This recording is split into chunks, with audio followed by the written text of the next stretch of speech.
Halo semua, salam sejahtera Malaysia. Selamat datang ke channel Fels Lifestyle. Info padu, info hangat disediakan di dalam channel ini.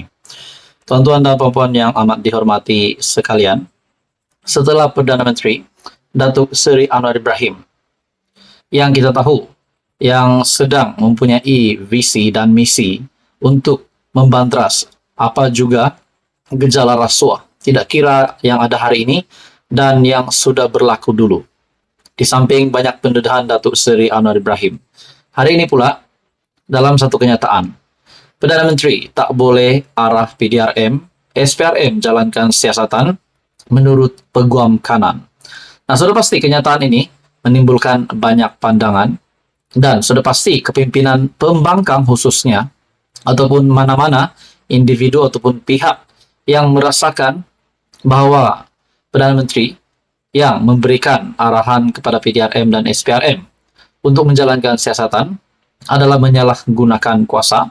Sudah pasti kepimpinan pembangkang bersetuju dengan kenyataan daripada peguam kanan Muhammad Hanif Khatri Abdullah, di mana beliau menyifatkan kenyataan amaran dikeluarkan sebanyak 3 kali oleh Perdana Menteri menjurus salah guna kuasa dan berlaku campur tangan pemimpin kerajaan dalam agensi penguatkuasaan seperti PDRM dan SPRM.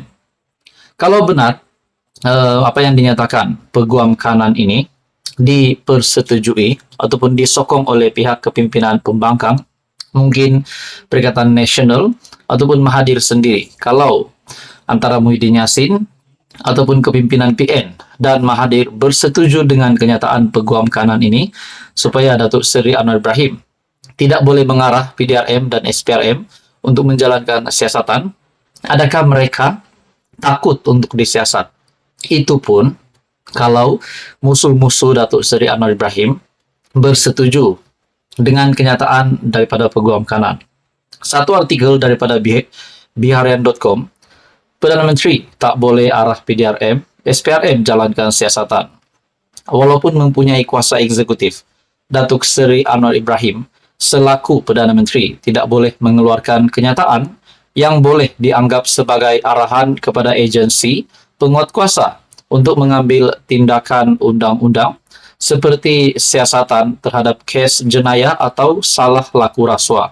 Namun kita tahu, setelah Datuk Seri Anwar Ibrahim menjadi Perdana Menteri, kita dapat lihat banyak saja pendedahan daripada SPRM, banyak saja sindiket yang ada juga ditumpaskan, bahkan kerajaan yang memimpin dulu, yaitu Perikatan Nasional, Muhyiddin Yassin sebagai Perdana Menteri dan juga sebagai pengerusi Perikatan Nasional, pada akhirnya berhadapan dengan 4 pertuduhan di mahkamah. Jadi adakah di sini kita dapat lihat bahwa apa yang dinyatakan Datuk Seri Anwar Ibrahim ini benar? Dan apakah amaran dari Perdana Menteri yang mengarahkan SPRM dan PDRM untuk menjalankan siasatan ini menjadi satu mimpi ngeri ataupun satu ketakutan yang dialami oleh kepimpinan PN.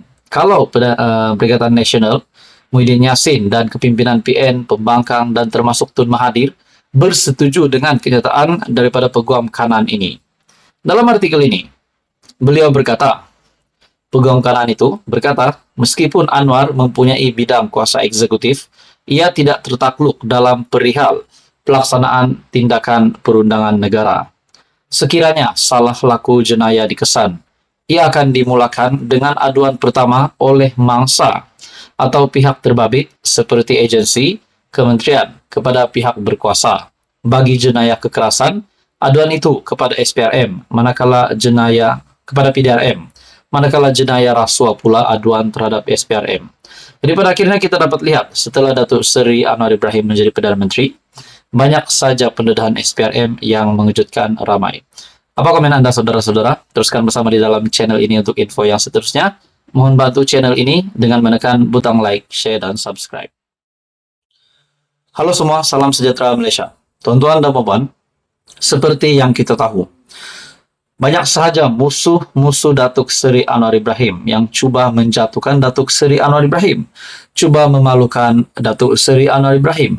Namun pada akhirnya, hakikatnya, kita dapat melihat Datuk Seri Anwar Ibrahim sebagai Perdana Menteri tetap berdiri teguh, memerintah, dan juga tetap menjadi Perdana Menteri yang terbaik Saudara-saudara, kita dapat melihat bahwa antara musuh-musuh Datuk Seri Anwar Ibrahim, yaitu Tun Dr. Mahathir Mohamad, bahkan kedua-dua pemimpin ini, ikon negara ini, di antara Datuk Seri Anwar Ibrahim dan juga Tun Mahathir, yang juga berdepan di mahkamah berkaitan dengan saman RM 150 juta Tun Mahathir.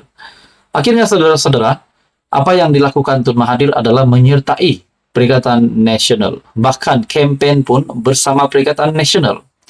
Dalam satu artikel daripada Malaysia Kini yang menarik minat saya untuk berkongsi dengan Anda semua, dari Kelantan ke Selangor, Mahathir sertai Hadi satukan Melayu.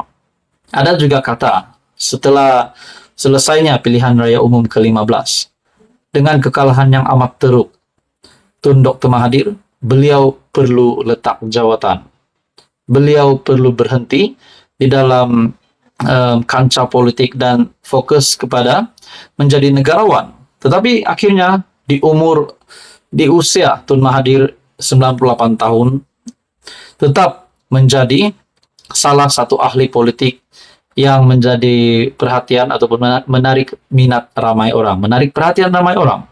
Akhirnya beliau masih agresif memusuhi, membangkang kepimpinan Datuk Seri Anwar Ibrahim. Pada akhirnya ada yang kata, Tun Mahathir menyertai PN adalah untuk menyelamatkan diri. Namun saudara-saudara, kita dapat melihat Tun Mahathir yang sudah kalah teruk pada pilihan raya umum ke-15 tidak mampu berbuat apa-apa, tetapi menyertai Perikatan Nasional. Dalam artikel ini daripada Malaysia Kini, dari Kelantan ke Selangor, Mahathir sertai Hadi satukan Melayu. Menjelang permulaan kempen 6 pilihan raya negeri pada hujung minggu, bekas Perdana Menteri Tun Dr. Mahathir dan Presiden PAS Tan Sri Abdul Hadi Awang memilih Selangor kubu Pakatan Harapan sebagai pentas penampilan bersama kali kedua mereka. Hadir sebagai tetamu pada Town Hall Bicara Negarawan dan Agamawan untuk rakyat Malaysia di Dewan ICT Convention Center, ICT Central Walk di Shah Alam. Kedua-dua mereka mengingatkan orang Melayu Islam tentang kepentingan undi mereka untuk menuntut semula kuasa politik. Ditanya mengenai kebimbangannya terhadap orang Melayu, Mahathir mendakwa bahwa semangat pemurah masyarakat itu membawa kepada keadaan semasa apabila masyarakat bukan Melayu menuntut hak ke atas negara yang asalnya milik mereka.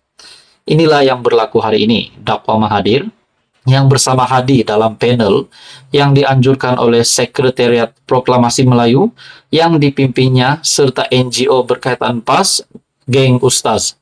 Saudara-saudara, adakah di sini Tun Mahathir yang mengikuti kempen pilihan raya Perikatan Nasional, kempen pilihan raya PAS dari Kelantan ke Selangor, Mahathir sertai Hadi? Adakah dengan ini, di mana-mana pun Hadi pergi, Tun Mahathir akan bersama dengan Hadi Awang? Walaupun kita tahu bahwa ada sejarah yang sudah didedahkan oleh Datuk Seri Anwar Ibrahim, di mana Mahathir ini membenci PAS dulu, tetapi kononnya PAS sudah memaafkan, dan akhirnya mereka berjuang bersama hari ini. Adakah di sini mungkin sajalah ada pandangan daripada ramai orang, ataupun dari netizen, ataupun dari sesiapa, dan secara pribadi pun adakah di sini Tun Mahathir diperalatkan, digunakan untuk kempen ini? Mungkinkah digunakan saja untuk pengaruh beliau sebagai bekas Perdana Menteri, sebagai peneraju ataupun penaja proklamasi Melayu? Pada akhirnya saudara-saudara, dari Kelantan ke Selangor, Mahathir sertai Hadi. Apa pula komen Anda saudara-saudara? Mungkinkah Mahathir benar-benar mahu bersama PAS untuk memenangi pilihan raya negeri pada kali ini? Ataupun seperti yang saya cakap, mungkin diperalatkan, tapi itu hanyalah persoalan. Saudara-saudara, teruskan bersama di dalam channel ini untuk info yang seterusnya.